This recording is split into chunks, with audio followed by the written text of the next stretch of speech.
నమస్తే, welcome to Sakshi life. నేను షాహిదా. బయట వాతావరణం భీకరంగా ఉంది కదా. జోరుగా కురుస్తున్న వర్షాలు, ఉప్పొంగి ప్రవహిస్తున్న నదులు, వాగులు, వంకలు.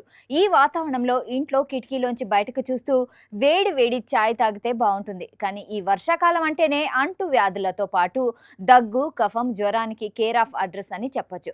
అయితే ఈ వ్యాధులను దరి చేరనీయకుండా ఉండాలంటే వస్త్రధారణలో మార్పు తప్పదని ఆయుర్వేద నిపుణులు చెబుతున్నారు. ఆ వివరాలు తెలుసుకోవాలంటే ఈ వీడియోని ఎక్కడా స్కిప్ అవ్వకుండా చూడండి. వర్షాకాలం రాగానే మనలో చాలా మందికి జలుబు, ఆస్తమా, కఫం, రొంప వంటి సమస్యలు ఎక్కువ అవుతూ ఉంటాయి.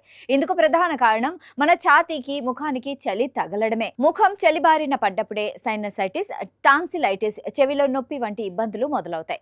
అందుకే వర్షాకాలం, చలికాలంలో బయటికి వెళ్ళేటప్పుడు చెవులను కవర్ చేసేలా తలకు మఫ్లర్ పెట్టుకోవడం లేదా మంకీ క్యాప్ ధరించడం మంచిది. ఛాతీ భాగం కూడా చలికి త్వరగా ప్రభావితం అవుతుంది.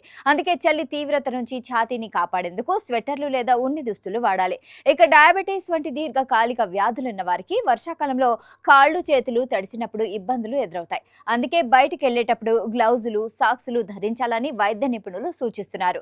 ఇక చిన్నపిల్లల విషయంలో వారు బడి నుంచి వచ్చేటప్పుడు వాన నీటిలో తడిస్తే వచ్చిన వెంటనే వేడి నీళ్లతో స్నానం చేయించి పొడి వస్త్రాలు వేయాలి. పెద్దవారు కూడా తడిసిన బట్టలను ఎక్కువసేపు ధరిస్తే కీళ్ల నొప్పులు, నడుము నొప్పి వచ్చే ప్రమాదం ఉంది.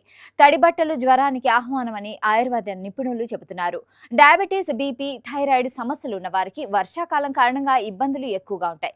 ఇంట్లో ఉన్నప్పుడు గాలి బాగా ఆడే కాటన్ దుస్తులను ధరించాలి. శరీరానికి బిగువుగా ఉండేవి కాకుండా కాస్త లూజ్గా ఉండే దుస్తులు ధరించడం మంచిది.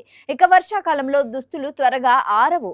దాంతో కొంతమంది కొంచెం తేమగా ఉన్న దుస్తులను ధరిస్తూ ఉంటారు. వైద్య నిపుణులు మాత్రం ఇలా చేయడం చాలా తప్పు అంటున్నారు. వాషింగ్ మెషిన్లో ఉండే డ్రైయర్ సహాయంతో దుస్తులను ఆరబెట్టాలని, లేదంటే తేమ ఆరిపోయేలా ఇస్త్రీ చేసుకుని దుస్తులను వాడాలని సూచిస్తున్నారు.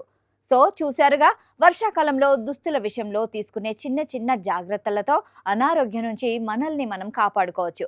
ఈ వీడియో మీకు నచ్చినట్లయితే లైక్ చేయండి. ఈ సమాచారాన్ని మీ స్నేహితులతో పంచుకోవడానికి ఈ వీడియోను షేర్ చేయండి. మీ అభిప్రాయాలను కామెంట్ల రూపంలో తెలియజేయండి.